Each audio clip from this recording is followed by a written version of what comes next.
It's time to hear the story, make the connection, learn the lesson, and gain the wisdom. Are you ready?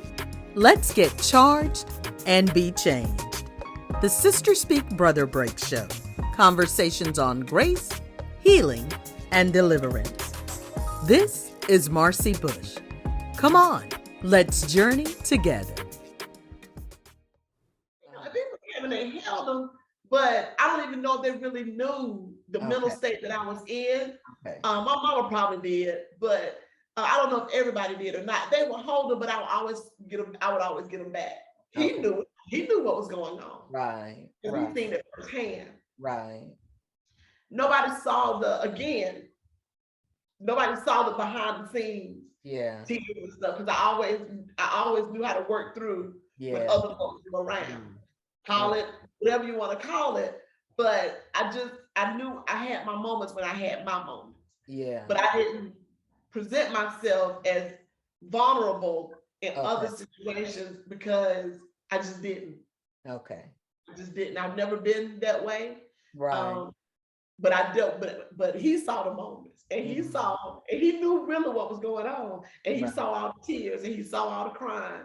And I can't even remember if my family, it's a blur to me on that, if they really knew about how deep the postpartum was, and what we were dealing with on that. Okay. And so I'm sorry, go ahead. No, there was the second pregnancy. I was gonna say, I think the second pregnancy, it was more evident than the first pregnancy, because I went through it again with my second child. But yeah, I was just trying to remember if I thought they knew, but it was rough. That 3 months was hard for me. Okay. And so when he did take the spiritual stand and y'all had the conversation where it's like, okay, and you had to confront the issue, then you just had to make a conscious decision of beginning to release. As you released, and I'm sure there was this adjustment probably, but as you released, did you feel a release? Yeah, I could breathe so much better. Okay. I was able to breathe better. I was able to settle myself a little bit more.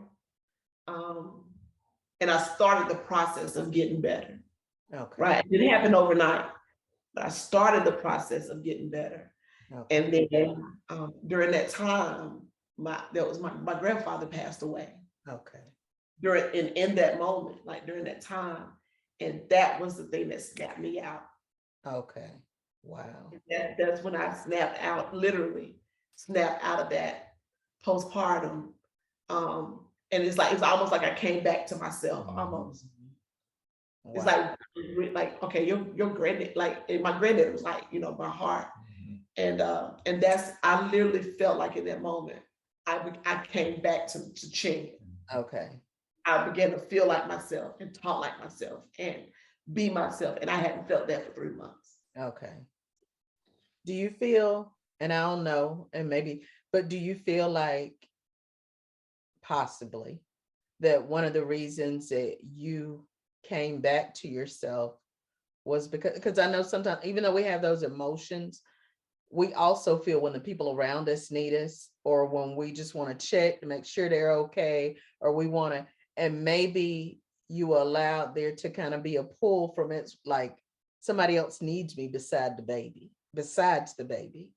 And maybe that too helped pull you back into yourself, knowing that your world was greater than just the baby, the miracle. I never thought of it that way, but I do remember the moment my granddad had passed away. I went straight to my grandma's house because I had to go check on her. Yeah. And I think that then allowed me to ease up with the clinging, and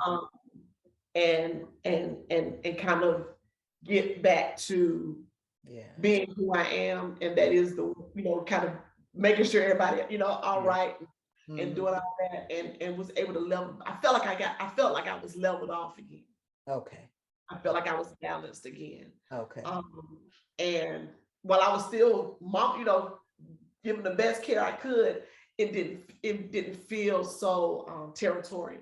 with him, and I felt more like a mom Okay. at that point, and began to then really, really embrace motherhood in Okay. a balanced place. Yes. Yes. Okay. You went out of survival mode, and really you were able to move into motherhood. So then how much further down the road did baby number 2 come? Baby number 2. So, so we had Angelo, and life went on. I think we had another miscarriage in that process. Okay. After Angelo was born, I mean, I was just relaxed. Like all of that I had gone through with the postpartum, all of that was just gone, and I was just in a good, relaxed place. Had my baby, had my husband. We had just moved to our new home. We were good. Like we were just, everything was good. Yes. And that was in December, and I think that January it was snow, and we got snowed in from work or something. Some kind of way. No, December 23rd. Was it December? You remember the day? December 27th. You remember the day? Anyway, we were stuck in the house. It was snow or whatever, but we couldn't go to work. We couldn't go nowhere. And we were in the house.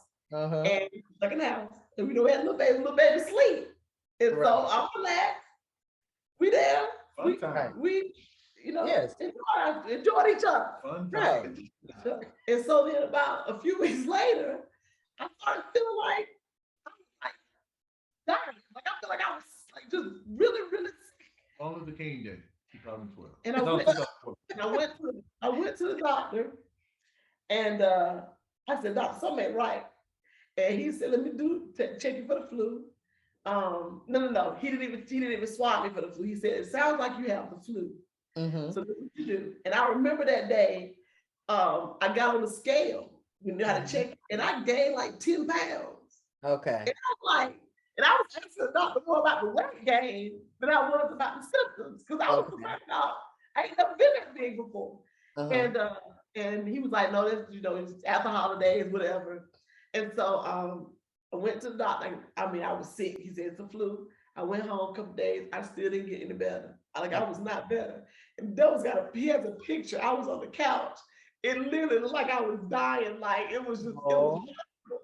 And I went back to the doctor again. They was like, "Ms. Ingram, it is the flu. And that's just what it is. It takes some time to get over it. And that's just what it is." I went back home, and I remember, I guess it was the day he said my dad and his wife came down to spend some time with Delangelo. So anytime they would come, we would take that as an opportunity to go to the store or whatever. So we had gone to Walmart, and there's a Dollar Tree right beside Walmart. And I said, "Delvin," I said, "I know you probably think I'm crazy." I said, "But let's go to Dollar Tree.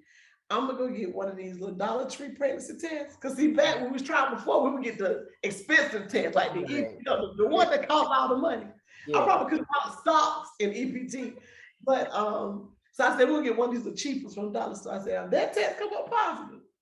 Then we know something going on. He was like, "Girl, you ain't pregnant." He was like, "No, you're not." I said, "Let's get the test." So I came back, and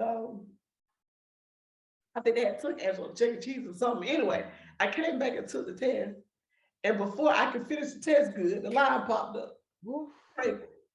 Girl. And I called, I said, "Delvis, come here." And he was like, "What?" And I showed the test. He was like, "Quit playing." And Antonio, my second born, was conceived through the natural process, whereas the doctor had told us it was absolutely impossible for us to conceive through the natural process, but we did that January of 2014. And so I went to the doctor, and sure enough, they did the ultrasound, and we were pregnant with our second son. Wow.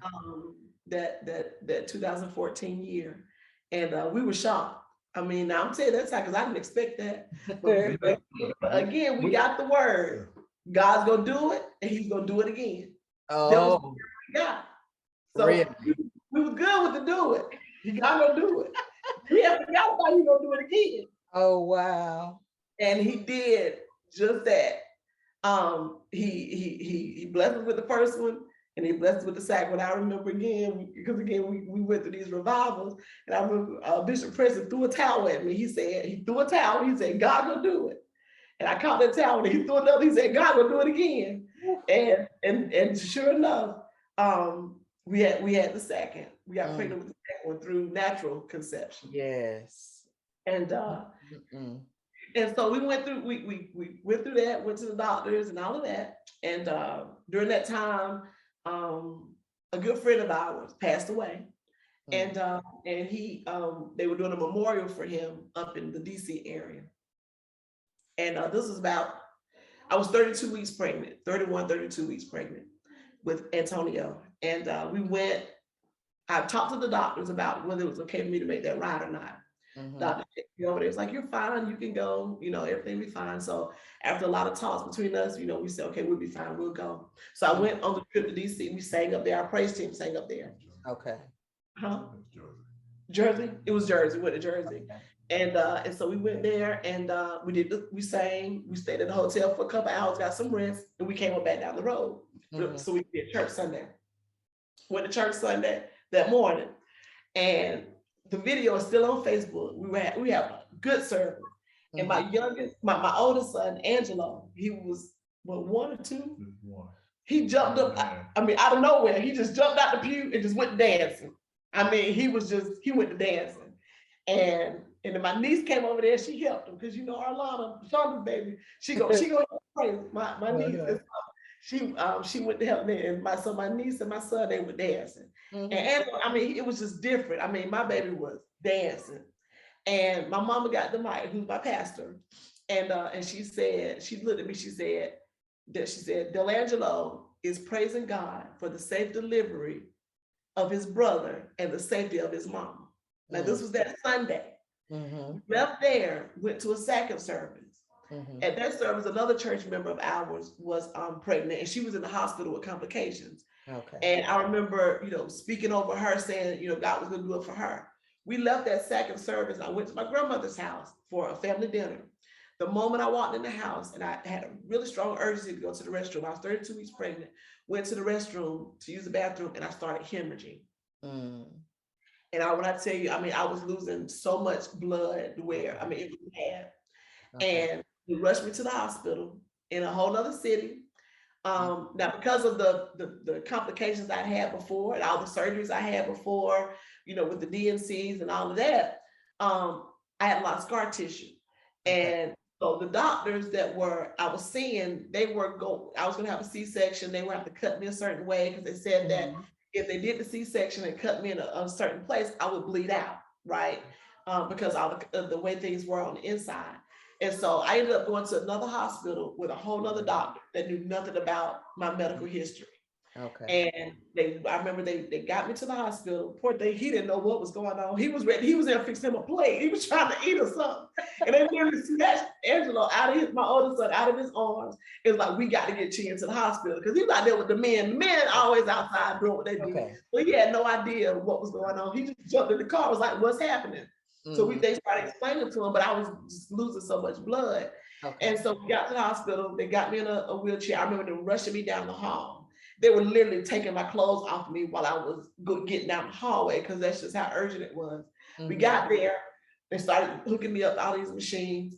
And then they were like, we have to deliver now. If we don't deliver now, you won't make it and the baby won't make it. So then the doctor on call got there. I remember her name was Dr. Helwig. And I asked her, because I was concerned, because I have this whole other group of doctors in Charlotte that have this medical plan on how they're going to cut me, where they're going to cut me, because if they cut me wrong, I will bleed out. Like, they literally told me the high risk I was with that second delivery, with the C-section, that they were going to have a whole group of doctors in that room to make sure that everything went the way it was going to go. So we'd already started that plan of action. So now I'm with this other doctor, one doctor by herself, who knows nothing about my medical history. I asked her, I said, can you airlift me to my team of doctors? And she assessed me and she said, dear, if we put you on that airplane, that helicopter, you won't make it to Charlotte. That's how bad the situation was. So they wouldn't airlift me. Okay. So I guess she talked to the doctors, and she came to me and she looked at me, she said, I've been doing this for more than 30 years. She said, you're going to have to trust me, and you're going to have to trust God that everything is going to be okay. In that moment, I just settled myself. Mhm. I laid there and I said, at this point, God, it's in your hands. Yes. My sister wrote a song. She had just wrote a song called "Didn't I Tell You?" Okay. It'll be all right. Okay. Now, prior to that, I had dealt with some mentally. A few weeks before that, I'd gone to a funeral, and at that funeral, I literally heard the enemy tell me, "You gonna be in that casket. You Mm. gonna die. You're gonna die in this delivery." Mm. And that night, Shonda, my sister, who's a songwriter, wrote a song that, because she would just write songs all the time at that time. She wrote a song that says, "Just like the last time, I brought you out of it." And I remember learning that song in rehearsal that night. And I lost it in the rehearsal because Okay. it was like the Lord was at me, no, regardless of what the enemy said to you today, I delivered you before, I brought you out before, I'm gonna bring you out this time. Yes. And so then we got to this point, and she wrote the song, "Didn't I Tell You It'll Be All Right?" And I just kept hearing that. The Lord said, "Didn't I tell you? Didn't I tell you that it's gonna be okay?" And I just settled myself. And and again, I was losing all that blood. They were, I mean, it was like everything around me was moving so fast, but yet so slow. Okay. Like it was just, I was just settled. Okay. And people was coming. I mean, that people, I mean, I was just open, everybody coming in and out the room, and it was just a very urgent situation. Yeah. I remember they was literally rushing me to the ER, the OR area where they were gonna do the surgery. And he was with me, and they laid me there, and I was just as calm as I could be. And I remember them cutting, and I remember that there was a lot of tugging and pulling and smoke. It was like smoke in the room. Really? And she, that's just how hard it was to get in there. And I did not one time in that moment did I get nervous, did I get scared, did I get concerned, even though they told me I could have died, I mean, I could have lost that blood, I could have lost my baby in that process. I was just calm. There was just one time I was just calm. And a few minutes later, well, it seemed like a few minutes later, I don't know how long it was, Antonio was born. Mm. And they brought him out at 32 weeks. And they said, everything looked good. And they put him in the incubator, and they got me closed up and everything. The doctor really talked to me about how severe all of this stuff was. And they were going to keep me for like 5 days, or at least 5 days, because all the blood that I lost, and this, that, and the third. And so I was like, okay. So then they brought me back to the room. They brought Antonio to the room, and they let me keep my baby for like 5 minutes. And they said that they had to take him to Levine's to put him in the NIC unit. So they took him away from me and took him to the hospital. Okay. And Dad, he went with him. And and my mom stayed there with me. And so that night I was, doing pain control and all that. So the next day they came in and said, you need to start producing baby milk right away. And you hear one of my seeds in there, one of the miracles in that time. Girl, they have done well. They've been doing good. But and so they said, you need to start producing breast milk right away. And I was like, what's wrong? And they said, well, last night your baby's lung collapsed and he's fighting for his life. Okay. And so in that moment, you want to go tell Antonio? In that moment, look, this is real talk. This is what we deal with on a day-to-day basis. And I want you to bring them in before we close out too, before we end it. I sure will. But and so they told me about that he had lost his lung collapse and he was fighting for his life, is what they told me. And I told them, I said, well, y'all got to let me go. I said, are y'all gonna transfer me to there? They was like, no, we can't transfer you there. You got to stay here. I don't know what my mama said to the doctors, but she said, no, whatever she said, they came back and told her, they said, if you can show us that you can do these things within the next little bit of time, we'll let you go. Mm-hmm. I did everything they told me to do. Okay. Did so. Okay. And I had Antonio at 8:00 about that night before. Mm-hmm. I was out of the hospital less than 24 hours later with all this severity, but I was going to get my baby. Okay. Because they said that he was fighting for his life. Okay. And I need to get there with him. Okay. I went there with staples in my stomach. I went there weak as water, but I was going to get my baby. Yeah. And so he was there. And I remember my stepmom, my dad's wife, she was telling me, they're not gonna let you out that hospital. And I wanted that other hospital. She said, now how you got that hospital? I said, girl, I can't get my baby now. Where's my baby? Where's my baby? Yes. And they took me back there, Marcia. They said it was gonna be at least 3 months with the journey that we had ahead of us. Okay. He had a lot to come through. His body had gone through a lot, and he was really fighting for his life. And I said, well, he's not gonna fight alone. He has his mom and his daddy here, and we're gonna fight with him. And so we every day, and I wouldn't take, just in all that pain and discomfort of what I was dealing with. Again, at that moment, I got past all of that. I went into territorial mode, but it was different this time. It wasn't like it was the last time. But I was gonna make sure our baby was okay. And again, they said it was gonna be 90 days. We cared for our son. We prayed over our son. We trusted God. We spoke over him. I would literally do what they call kangaroo, and I would just slide him down in my shirt and just hold him against my body, and I would just pray for hours and hours and hours. 17 days later, they said it was going to be at least 3 months. 17 days later, my baby was home and had any complications since. See, look at God. So again, that lets me know that even though, again, we spoke it at the beginning that we were going to have children, we had no idea all that we were going to have to go through, all that we were going to have to endure. But so many people saw how God moved. Yes. So many people saw how maintaining faith in God will, cause you to get through the blessings. And then there's so much that happened to us in the process of waiting. My faith in God grew so much. In that process of waiting on him. I grew so much. And so now we find ourselves implanting the very things we learned in that process in our children now. Okay. Right.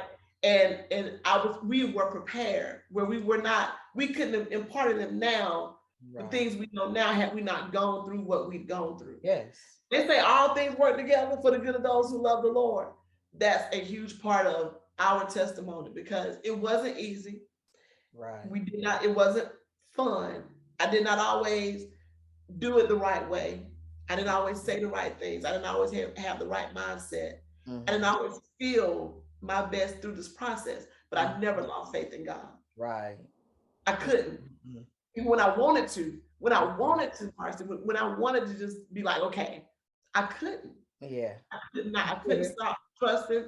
I couldn't stop having faith in him. I couldn't stop believing. I couldn't break down the baby's room. I would tell him, okay, next week, I'm taking that baby's room down. Because I'm just done. We're going to use that room for something else. And every time I would go there to do it, I could not do it. All the stuff that they had for me at the By Faith baby shower, it was in that room. We had bought cribs and everything the baby would need. Stroke, we had the whole everything in there for 5 years. It just sat there. Wow. I would go in there and cry over the crib. I would cry over the stuff we had in there because I knew one day that the Lord was going to fill that room. But I'm telling you, sometimes it just got really, really hard. Yes. It got really difficult. But now to see where we are now. And looking back on everything we've gone through, it was worth every minute of it. Hello, gentlemen. How are y'all doing? Good. How are you? Good. So this is Delangelo. This is my oldest. And then this is Antonio. This is the one that snuck up on us. Okay. Yes. Well, y'all, I'm so glad y'all are here. I can't wait. Whenever I come that way and we're up in that area, I'm gonna have to come give both of y'all some really big hugs. So I hope y'all huggers. But I'm telling y'all about how people were praying with us and trusting with us when we were trying to conceive. She was one of the ones that was praying with us. This is your Aunt Marcy. And that's right. Praying with us and trusting with us and all of that. And so to see you all here now, it just shows that God gave us what he promised it. Like all the stuff, the things we talked about, God did it. And she's not, everybody can see, all the people that's watching can see, that you all are the promises that God gave us a long, long, long time ago. Yes. Right. And I told them what y'all said. Y'all said y'all were fighters, right? Yeah. You want to talk about that? You want to tell them why you're a fighter? I'm a fighter because I was in my mom's stomach with no water, and the only way I could have actually survived is by fighting my way out of it. So that's why I call myself a fighter today. Just Yeah. like the spirit I had trying to survive my mom's stomach like that. And Yeah. who kept you and who allowed you? God kept me in that moment. In those moments. Yes, he did. You better And pray. I was there because me and her almost died because she was like blood came out and we both almost died, and another reason is I like to hit people.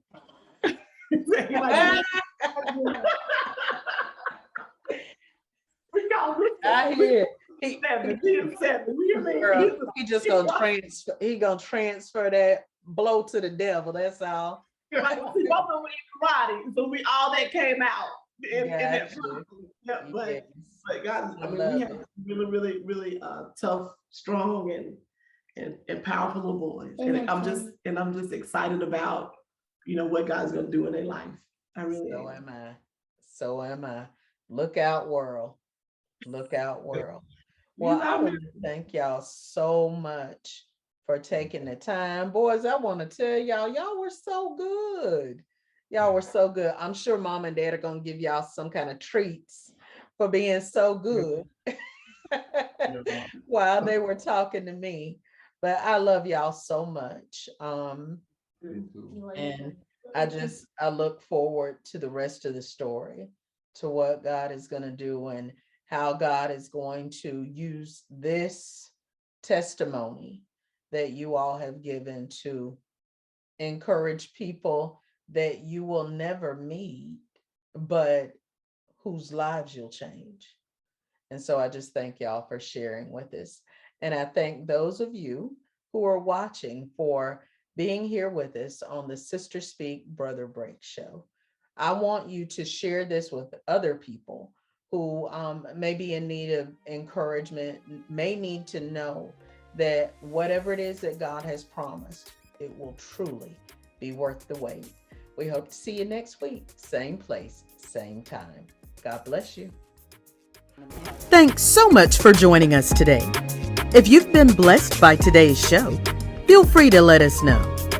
And if you'd like to sow into this ministry, become a sponsor, or contact us, you can reach us at 803-221-0169. Or you can email us at the ssbbshow@gmail.com. Let's continue this journey together. Missed any of our past episodes?